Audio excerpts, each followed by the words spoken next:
Bill will talk about democracy challenges, America and the Eastern Mediterranean in 2020. Bill.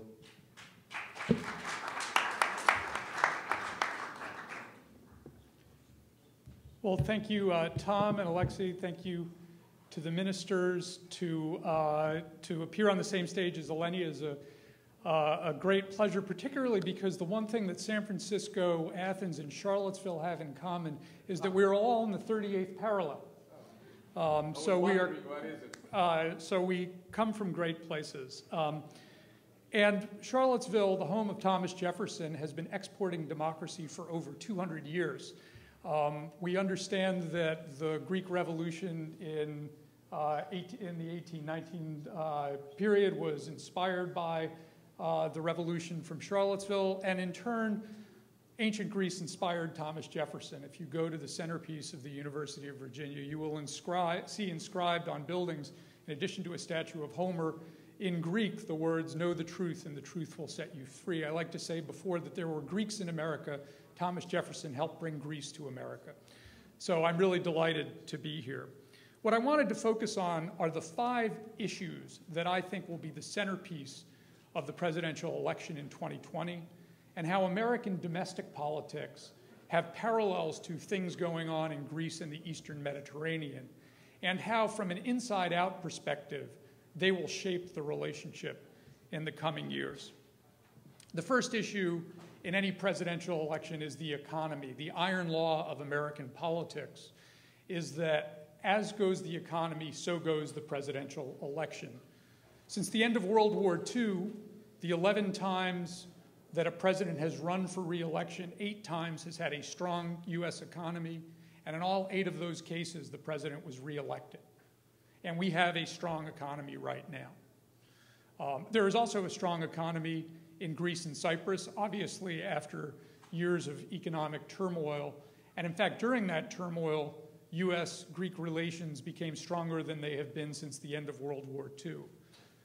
So I think it's fair to say that with a strong economy here in the United States and a strong economy in Greece, it's fair to expect that strong U.S.-Greek relations will continue. Still, there are storm clouds on the horizon. One of those in the Eastern Mediterranean is Turkey's recession and contraction. I think that poses instability in the region. That instability could be a source of strength in U.S.-Greek relations, but it still provides turbulence. And the other turbulence is in the United States. 64% of the American people think that the U.S. is headed in the wrong direction, not the right direction. Now, some of that may be related to uneven growth in our economy, and some of it may be related to the political turmoil that we have in the country. But that means political instability. And there are dark clouds on the economic horizon. Threats of a recession loom.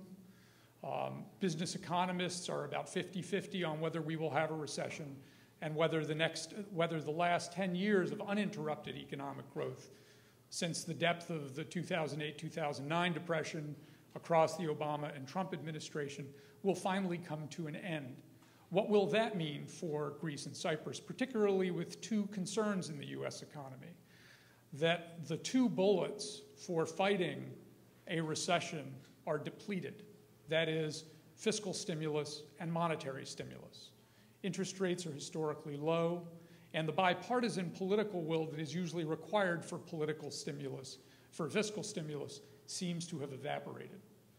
So those are concerns that I think Greece and Cyprus and other countries in the region should bear as they watch the U.S. politics in the coming year. The second issue that will dominate our election is American identity. President Trump has made American identity his calling card. His immigration policies and his comments on race relations have disrupted both the Republican Party and the Democratic Party. Quite frankly, they are more popular than many expected them to be, including in his own party and even drawing Democrats away from Democratic candidates. But we all know that they have been deeply divisive. And I'll just remind you that #Charlottesville happened 2 blocks from my home. So as the campaign season unfolds, the president is likely to draw attention back to his failed effort to build a wall at the border with Mexico. The United States used to allow asylum seekers to enter and wait for their hearings north of the border. The new Remain in Mexico policy, also known as the Migrant Protection Protocols, have forced those aspiring asylum seekers back south of the border to wait for asylum. As many as 50,000 asylum seekers have fled conflict or gang violence in Guatemala, Honduras, and Nicaragua, and they are now either waiting in squalor camps that run from Matamoros just south of Brownsville, Texas, on the far east end of the US-Mexican border, to Tijuana, just south of San Diego, on the far west end. That is political instability that Greece in particular is well aware of. I don't need to lecture the Greeks in the room about the political instability associated with asylum seekers. It is striking that we have 50,000 asylum seekers that we've returned when the estimates are in the last year 60,000 asylum seekers have crossed the border, with those levels rising after a lull in recent years. I only know vaguely enough about the efforts of Greece, the European Union, in collaboration with Turkey to keep to stem the tide of asylum seekers. But it does appear that the uptick this summer is a sign that Turkey, like Mexico, is reaching the limits of its ability or of its desire to manage the flow. So in both the US and in the Eastern Mediterranean, addressing the challenge begins, in my view, with getting beyond the easy rhetoric. First, distinguishing economic migrants and asylum seekers is demanding work for our immigration officers, but it is essential work. Those of us who have parents or grandparents in the United States who fled either the war or the Nazis or communists know that sometimes staying is not an option. Second, solutions to refugee crises require more than simple slogans. They require security, diplomatic, and development action to get at the root causes of those flows. And third, for the receiving countries, the key to absorbing refugees is to spread them far and wide and far from the border. That requires raising awareness and building resilience across the United States and across Europe. And we should be sharing with you in that effort. The third issue Americans will debate in the coming year is democracy's role in world affairs. The coming US election will feature a heated national debate on the role of democracy in our foreign policy.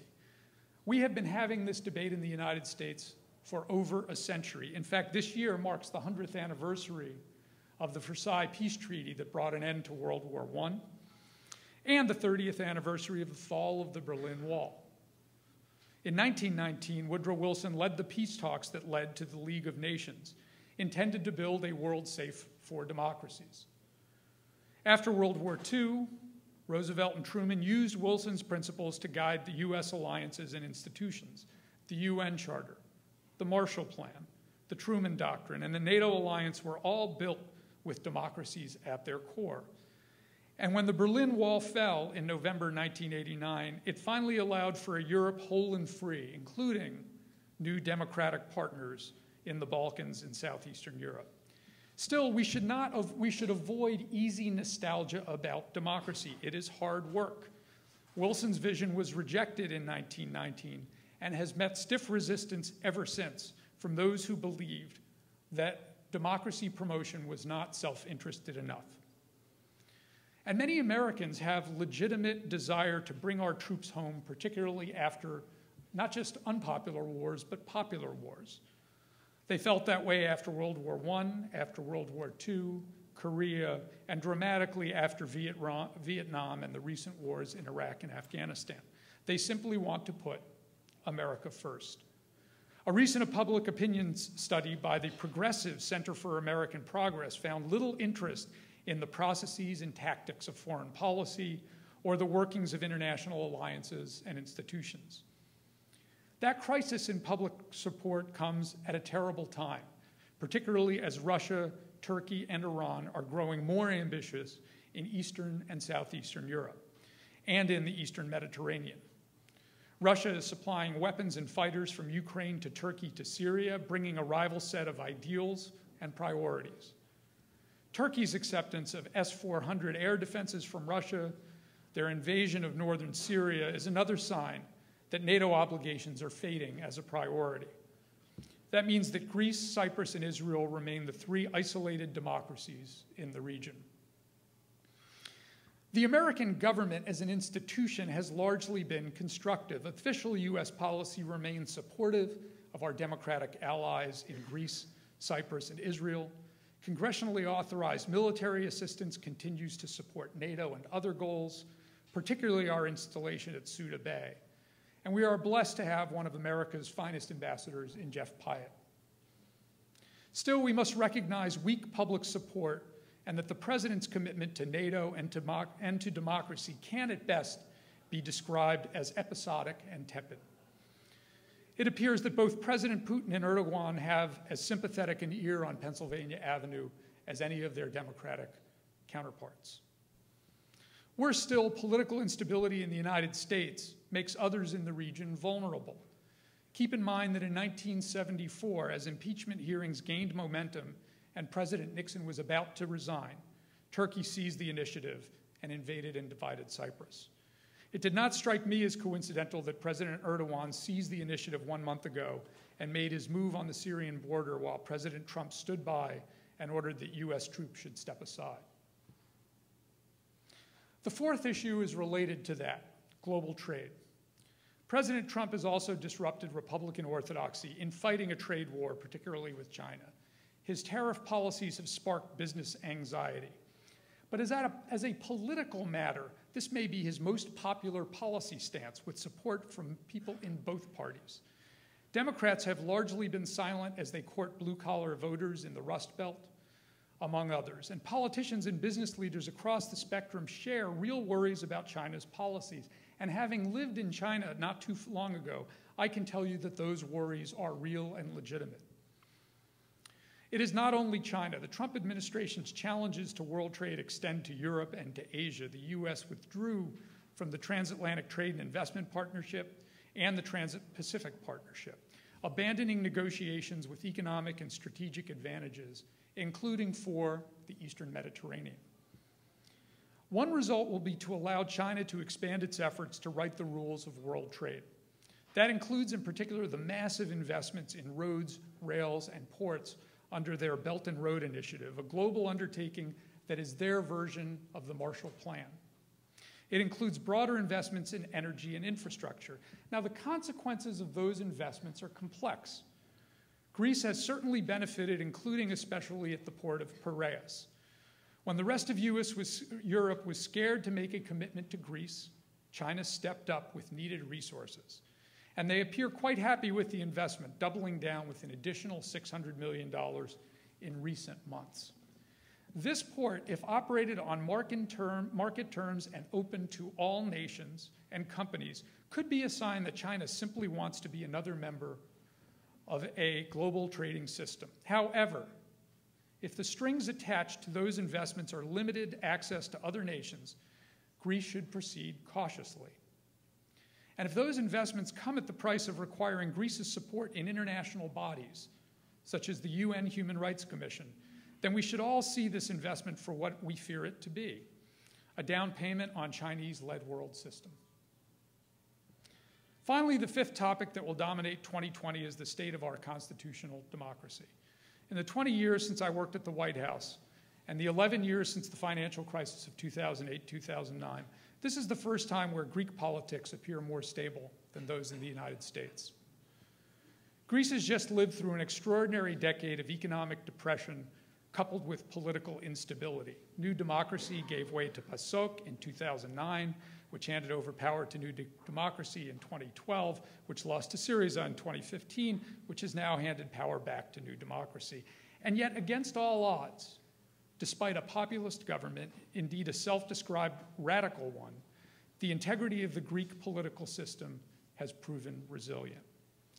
Let us hope that American institutions fare as well. The coming election year will offer a stress test for the US Constitution. I'll start with impeachment, which is a power given to Congress as both a legal and political power. It is legal in that it was, by the founders, strictly limited to treason, bribery, and other high crimes and misdemeanors. It is political because the prosecutors and the jury are elected officials. It was not intended to be used as a referendum on whether politicians or voters like or dislike the president, but instead for Congress to be responsible to the American people for serving as their legal officers. This power, as grave as the decision to go to war, must be handled with the utmost solemnity and humility. The world is watching us, and if we treat this impeachment simply as another partisan wrestling match, our standing will fall further in the world. The stress test, however, goes beyond impeachment. The election itself almost certainly will be contested in a way that will involve interference by foreign governments, invited or otherwise. And so the challenge for the United States, Greece, and Cyprus, and others in the region working together will be to uphold democratic values without meddling in one another's domestic politics. But this is where civil society, non-governmental organizations, and people-to-people contacts are essential.